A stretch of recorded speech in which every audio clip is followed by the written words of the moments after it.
them sing, he paid the price and Jesus bore it all.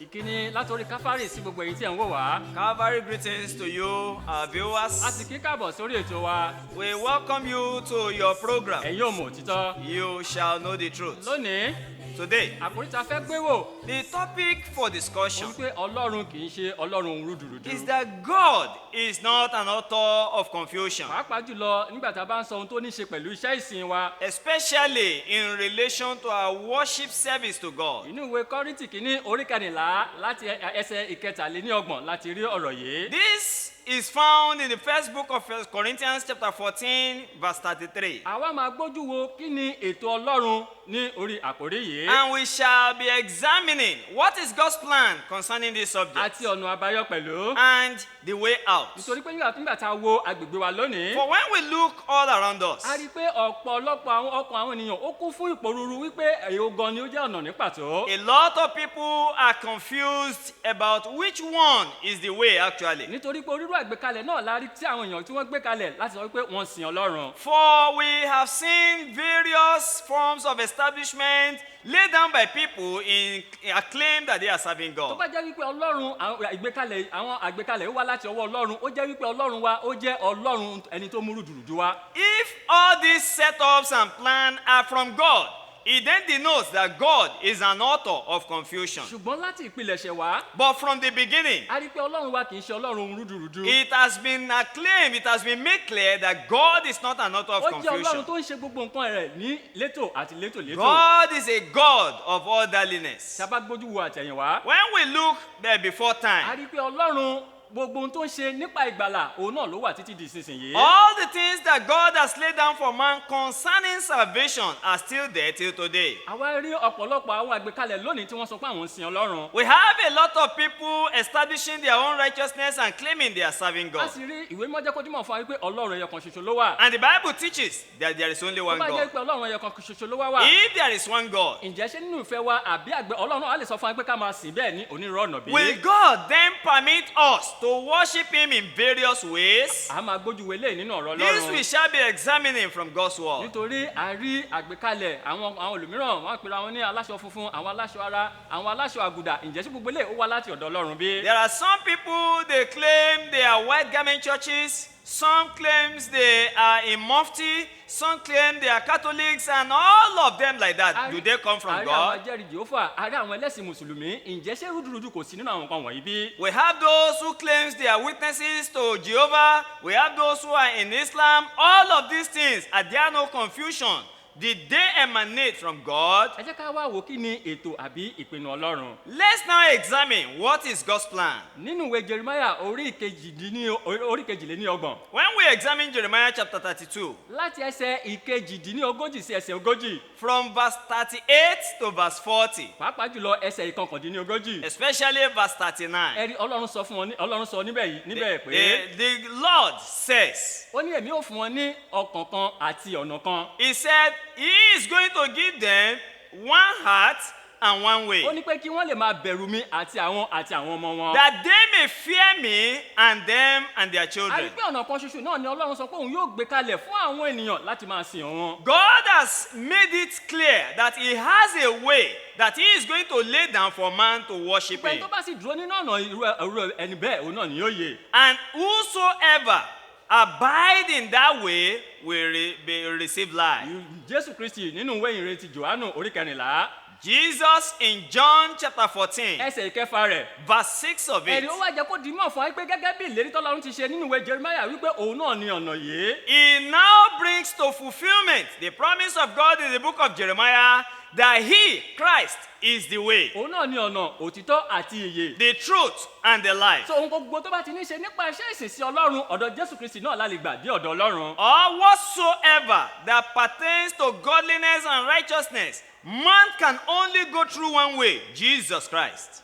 Jésù Kristi ní ọ̀nà. Jesus is the way. láti ìbẹ̀rẹ̀ wá From the beginning, a rí i pé ọlọ́run kò fi ohunkóhun pamọ́ nípa ohun tó ní ṣe pẹ̀lú ìgbàlà. God has never hidden anything that pertains to a salvation. sọ fún wa pé ọlọ́run kan ni. The Bible teaches there is one ẹ wá wo God. gbogbo ohun tó ti ṣe láti ìgbà ìṣẹ̀dá wa. Let's look at his attributes from the beginning of the earth. ẹ wo òrùn tó ń ràn ní gbogbo ibi tó òrùn náà bá ń ràn dé fún gbogbo ènìyàn a rí i pé òrùn kan ṣoṣo náà ló ràn ní The àkókò yìí. sun that shines is one to every man in every places. a rí i nígbà tí òṣùpá náà bá ràn a rí i pé òṣùpá kan ṣoṣo náà ló máa hàn níbi gbogbo ibi tó bá hàn dé fún gbogbo àwọn The ènìyàn moon pẹ̀lú. is the same wheresoever man can be found under the earth. so a rí i pé ọlọ́run wa kì í ṣe ọlọ́run rúdurùdu. We can clearly see by these works that God is not an author of ní confusion. àkókò ti Noah In the time of Noah, ẹ rí ọlọ́run gbé ọkọ̀ kan ṣoṣo kalẹ̀ fún ìgbàlá ọkàn àwọn ènìyàn. God asked Noah to build an ark for the salvation of all wípé mankind, gbogbo ọkàn tó bá lè wọnú ọkọ̀ yìí gbogbo ọkàn bẹ́ẹ̀ ni yóò rí ìgbàlà. charging every soul who comes into the ark will obtain salvation. ìwé ti pétérù kínní orí kẹta láti ẹsẹ̀ ogún sẹ̀sẹ̀ kan lè ní When we ogún. now read 1 Peter chapter 3, verse 20 to verse ẹ̀rí 21, pétérù sọ fún wa iye ọkàn eléyìí tí a gbàlà ní àkókò ti Noah. Peter now told us how many souls were converted even in the ó time wá ń of sọ fún wa Noah. wípé ọkàn mẹ́jọ péré la gbàlà ní Only àkókò 8 náà. souls were saved. nígbà tá a wá di ẹsẹ̀ kọkànléní In ogún verse 21, ibi ìwà ń jẹ́ kó di mọ̀ fún the wa. place now ó tells ní pé us àpẹẹrẹ lè wá jẹ́ eléyìí tó ń gbà wá là nísinsìnyí. that what happened in the days of Noah is an example of what saves us a rí now. pé àpẹẹrẹ náà tí pétérù tó tọ́ka sí níbí náà àpẹẹrẹ yẹn kan ṣoṣo ni. There is only one example that Peter also laid down at this time. ìwé Éfésù orí kẹrin Ephesians chapter 4, lẹ́sẹ̀ kẹrin sí ẹsẹ̀ kẹfà from verse 4 to verse ó 6. sọ fún wa níbí yìí. It tells us a rí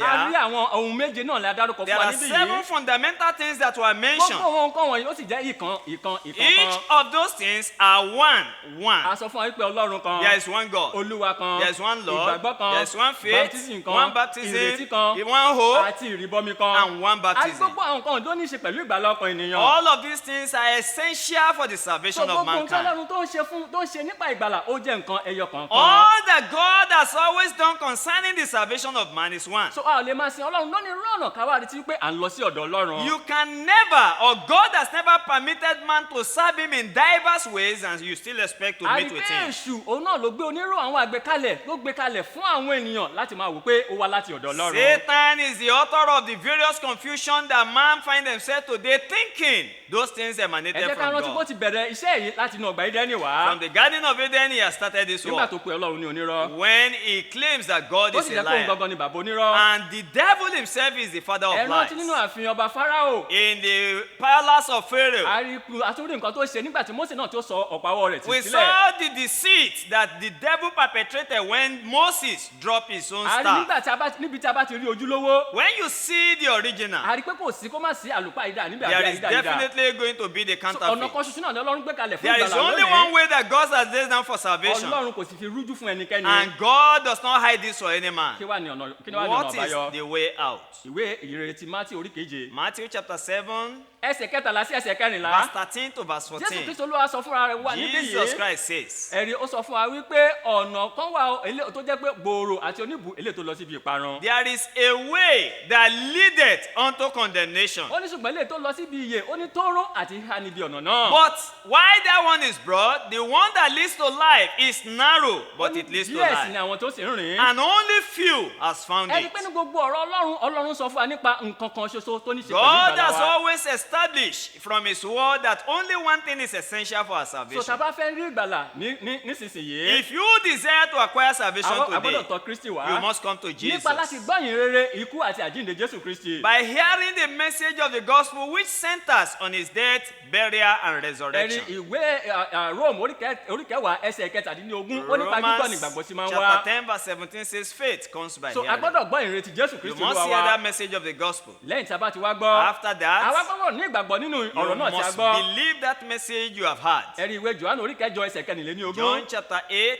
verse 36. Kristi sọ wípé ẹ ó kú nínú ẹ̀ṣẹ̀ yín àfi tí ẹ bá gbàgbọ́ pé èmi ni. Jesus says you will die in your sins unless you believe I so am he. lẹ́yìn eléyìí a gbọ́dọ̀ ronú pé àwọn Then ìwà àwọn you ẹ̀ṣẹ̀ wa. must repent of your sins. ìwé Luke orí kẹtàlá ẹsẹ̀ kẹta. Luke chapter 13 verse Kristi ní 3. bí wàá ṣe pé ẹ bá ronú pìwàdà. Jesus says unless you ẹ̀yin repent, ó ṣèpè bẹ́ẹ̀ you will gẹ́gẹ́. likewise a perish. gbọ́dọ̀ ronú pìwàdà àwọn You ẹ̀ṣẹ̀ must wa. repent of your sins. lẹ́yìn tí a bá ti wá ronú pìwàdà. After àwa repentance, ṣèjẹ́wọ́ ìgbàgbọ́ nínú nínú Kristi Jésù. You must confess your faith in Jesus. Ìwé Róòmù orí kẹwàá ẹsẹ̀ kẹsàn-án àti ìkẹwàá. Romans chapter 10 verse 9 and verse 10. Ẹ̀rí ó sọ fún wa pé ọkàn ni a fi ń gbàgbọ́ ṣùgbọ́n ni la máa fi jẹ́wọ́ sí ìgbàlà. With heart you believe, but with mouth you confess to salvation. Ẹsẹ̀ ìgbésẹ̀ tó wá gbẹ̀yìn sí ìgbàlà And the yìí. last step unto Òun salvation, náà nípa gbọ́dọ̀ lọ sí inú omi fún ìrìbọmi. you must then go in water to be immersed in Ẹ̀rí water. gẹ́gẹ́ bí Pétérù ti sọ fún wa nínú Pétérù kìíní orí kẹta yìí. As Peter has told us rightly in 1 Ó ní Peter àní chapter àpẹẹrẹ 3, eléyìí tó ń gbà yín là. that this example saves man. Ó sọ fún wa pé àwọn àpẹẹrẹ àwọn tó ń gbà wá là. Not the examples of those that Ó save ní àpẹẹrẹ us, ilé tí ó ń gbà but yín là. one example that saved man, Àní baptism. which is Ó ní kì í baptism. ṣe wíwẹ̀ ìrí ara nù. Not the washing away of the Ó ní kì filth í of ṣe the body, ìjẹ́rìí ọkàn rere sí but Ọlọ́run. the answer of a good conscience towards So a God. rí pé ọ̀nà ta ní láti gbà lélẹ́yìí. These are the ways that God has laid Àti down, àgbékalẹ̀ Ọlọ́run and the lélẹ́yìí. setup Tí that kò sì God rújú rárá. has, which is not Nítorí hidden, Ọlọ́run wa kì í ṣe Ọlọ́run because rúdurùdu. God is not an author of Ó sì ti confusion, jẹ́ kí ohun gbogbo kó yé wa nípa ohun tó ní ṣe and He pẹ̀lú has ìgbàlà made wa. all things known to us by our So tó bá ń fẹ́ salvation. ìgbàlà fún ọkàn rẹ If you want lónìí, salvation for your soul, wá sí ọ̀dọ̀ Kristi come lónìí unto Jesus láti wá today. gba ìrìn rẹ̀ gbọ́. to hand your Kó o sì salvation dúró nínú rẹ̀ títí dé and òpin. stand till the end. Àrígbà tí Kristi wá yóò farahàn And when He lẹ́ẹ̀kejì. shall come Wọ́n again, sì ní ìrètí láti bá you jọba.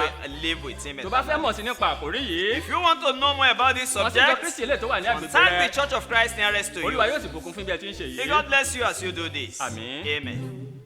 Amazing grace, how sweet the sound is the sweetest song I know. But amazing grace, how sweet the sound is the sweetest song I know. But amazing grace, how sweet the sound is the sweetest song I know. The sweetest, most wonderful.